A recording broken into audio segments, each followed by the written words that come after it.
Mulan is a 1998 animated film by Barry Cook and Tony Bancroft, based on the Chinese legend of Hua Mulan. It is the ninth film of the Disney Renaissance era and together with Tarzan marks its end. Like other Disney films, the screenplay was written with the contributions of a variety of writers, producers, directors, and even animators. It is therefore difficult to attribute the different creative choices made in this film to its actual creator. Disney is often studied for its pedagogical and didactic impact, especially on young minds. It is therefore important to analyze the ethical point of view of Disney films. Children iconize characters within Disney, which in turn provide a model for what is right and wrong to young audiences. To children, they become observational models of learning. This didactic effect imposes Disney's definition of ethic onto children in society. Mulan stands out in terms of teaching a moral lesson. Unlike other films of the same era, Mulan is not solely focused on romantic values, and while Disney's stamp is clearly recognizable by the strong presence of a family narrative, it also focuses on other themes. Disney faced the challenge of fitting American values into the guise of ancient Chinese ones in a believable and respectful way.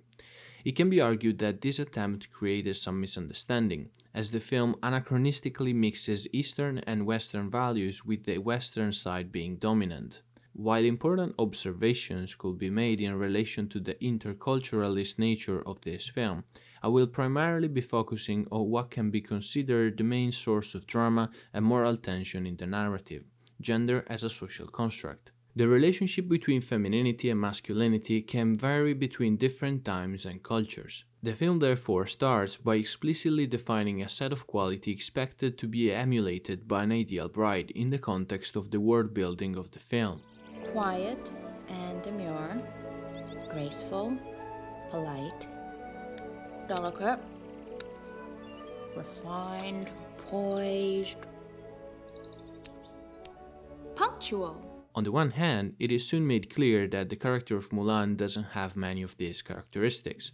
But on the other hand, it is shown that she's intelligent, protective towards the bullied, and most of all, devoted to her family. In the song Honor to Us All, the central importance of honor to the family and to the emperor in the context of the film, and the clear-cut binary significance of what that means, is emphasized.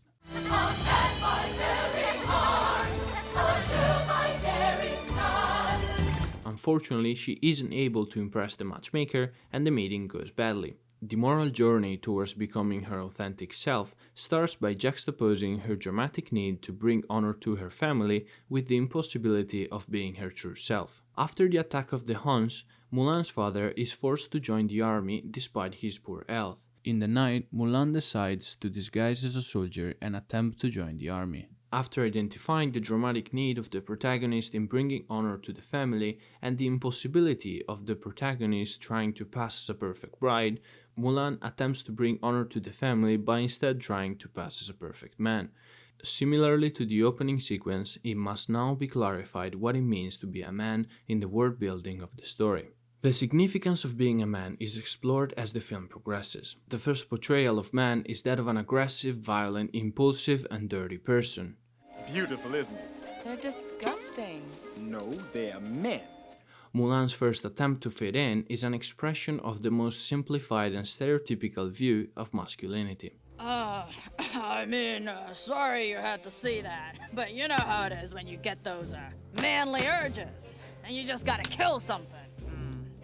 Fix things, cook outdoors. When the colonel is instructed by the general to train the new recruits, he is faced with the challenge of bringing masculinity to another level. Men are now defined by discipline and strength. In this environment, even though Mulan initially struggles due to her physical form, she quickly recovers thanks to her ability to think outside the box, which allow her to reach the arrow in an ingenious way. Here the film makes a clear statement on gender. While Mulan might not be able to be a perfect bride, if motivated, she can succeed in the army just like every other man. Throughout this whole sequence at the army camp, we are constantly reminded of the socially constructed stereotypes about girls, to underline the adverse environment in which Mulan is living, the danger she is risking if she was to be exposed, and the binary traditional view she is challenging. You men owe me a new pair of slippers! And I do not squeal like a girl. The small army of the captain reaches the top of the mountain pass. Facing the huge Han's army, the colonel has no chance. Every man's logical reaction is to fight the Hans back. This masculine attribute of dying with honor is something we have already seen in Mulan's father, and is one with which she doesn't agree.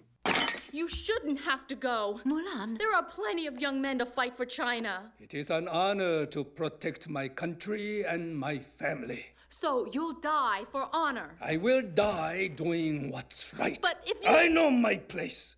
It is time you learned yours. Mulan takes the last cannon and fires against the mountain, creating an avalanche, destroying the Han's army and saving the Chinese one. Her ability to think outside of the box is juxtaposed with the masculine impulsive reaction to meet violence with violence. Here, even though it is unclear what Disney's intentions are precisely, the film does something bold. Mulan is a woman who can pass as a man but doesn't think like a man. Ping, you are the craziest man I've ever met. Somehow, Disney, who desired to provide family entertainment that is not morally offensive, is creating an androgynous hero in a family film. A type of entertainment based on giving moral lessons and leverage on basic human virtue as universal as possible to gather the largest audience possible, is now reflecting on a complex social discourse which is still a source of tension nowadays. In the study Gender Role Portrayal and the Disney Princesses, Elizabeth England analyzed 9 Disney animated films, counting gendered characteristics of the prince and the princess. The study discovered a steady chronological trend as both the prince and the princess were portrayed more androgynously than characters in earlier films. The quantitative methodology of the study allows to measure how masculine or feminine characters are. Mulan doesn't stand out in the study for its androgynous characteristics. On the contrary, she results as one of the most submissive characters, second only to Cinderella. My argument is that this methodology doesn't do justice to the progressiveness of the film. While on a quantitative level the character of Mulan displays a significantly higher number of feminine behavior, the film as a whole stands out for the importance it gives to the central theme of gender as a social construct. I knew there was something wrong with you. A woman! In this specific plot, the balance between gendered characteristic of the princess doesn't reflect her androgyny.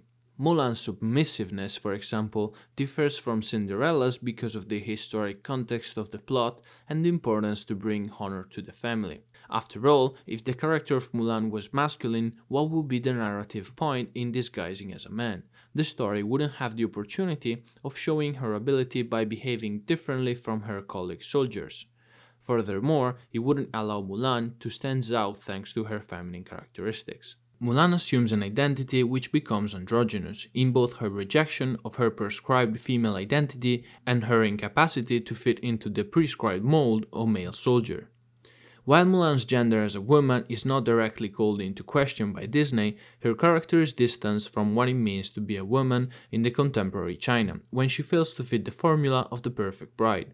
Yet, during her time in the army, she remains a separate figure, apart from the overwhelming masculinity, as she doesn't conform to the prescribed role in which the men have been raised. While unclear whether this androgyny is an area intentionally explored by Disney, 23 years later it remains groundbreaking in its questioning not merely gender roles, but the fixed perception of gender itself. While receiving treatment for her wounds, Mulan's identity as a woman is revealed. Though the law states a woman in the army is to be killed, Shang spares her, repaying the debt owed from when Mulan saved him from the avalanche. The film now does something very interesting again. The focus is no longer on the character of Mulan. We're not observing her struggle for self-realization, we're witnessing the social struggle to accept her. The film doesn't just critique the binary social doctrine of gender, it also points out the social resistance to challenging the norm. The law system builds to maintain the distinction of gender and the struggle to change the traditionally binary values. Left alone on the mountain pass, she sees some survived Hans heading to the imperial city. Mulan gets to the emperor, but it's too late. The Hans have captured him and locked themselves in the royal palace. The colonel's men tried to break through the main door with a huge sculpture when Mulan's arrived. Once again, the impulsive masculine trait of responding with violence to violence is at play. As she arrives, the men drop the sculpture to follow her. They get into the palace, climbing some columns, mirroring Mulan's original technique at the army camp. In a final act of symbolic subversion, they dress like women to get near the Han soldier in order to surprise them. The soldier doesn't just change their opinion on a woman's ability thanks to Mulan, they're now using the social stereotypes they once had against those who still have them. When saved, the emperor thanks Mulan and bows, and mirroring this change in social attitude, all the crowd bow as well. After being refused by the rest of society, instead of rejecting it back, she changed it. Director Tony Bancroft himself stated, "What I like about Mulan is not that she changes herself, but it's really that she changes society and their way of seeing her. That's what allows her to be accepted in the end. She ends up being accepted for who she is, which is pretty universal for a lot of different people." When she leaves, the emperor tells the colonel, The flower that blooms in adversity is the most rare and beautiful of all. echoing the metaphor made by the father at the start of the film. What beautiful blossoms we have this year. But look, this one's late. But I'll bet that when it blooms, it will be the most beautiful of all. The character's arc is complete. Mulan wasn't a late bloomer, rather she was a flower blossoming in adversity. Indeed, society here is depicted as the later developer. To me, this is a very sharp and progressive view on gender roles, so when Disney started this phase of live-action remake, I was thrilled. There is a need for this film, especially in China, where the difference between male and female birth is still so large. During this post-creative era of collective déjà vu, in doing remakes such as the 2019 Lion King, Disney was highly aware of the sentimental attachment of an entire generation to the Renaissance era. They decided to simply remake the same film, changing the form but not the plot, which led to a successful formula. Unfortunately, this was not the case for Mulan. The motivations of the character, the cutting social critique, and the multidimensional characters were all put aside for a more simplistic and superficial take on female empowerment. Instead of a story about challenging stereotypes with perseverance, the remake underlines a more selfish journey into self-recognition. As remake director Nikki Caro summed up her story, this is a story about a young woman who disguises herself as a man and goes to war. Animated Mulan wasn't particularly strong or talented, but rather she won the respect of others with courage and creativity, motivated by an altruistic need to save her father and help others. Mulan the remake is a born-to-kill warrior, moved by a ruthless sense of ambition and self-realization. What were once the character's collateral achievements have now become her main motivation. Animated Mulan's actions are moved by her desire to save her father, and in doing so she realizes her full potential and saves China. Remake Mulan's actions are moved by the desire of realizing her true potential, and by fighting for China. In doing so she saves her father. When Remake Mulan is confronted with the villain, she refuses to join her, saying, I know my place. And it is my duty to fight for the kingdom and protect the emperor. She shows exactly the same impulsive masculine attitude criticized in the animated film. She is moved by the nationalistic and submissive need to protect the same social structure that is reaffirming women's suppression.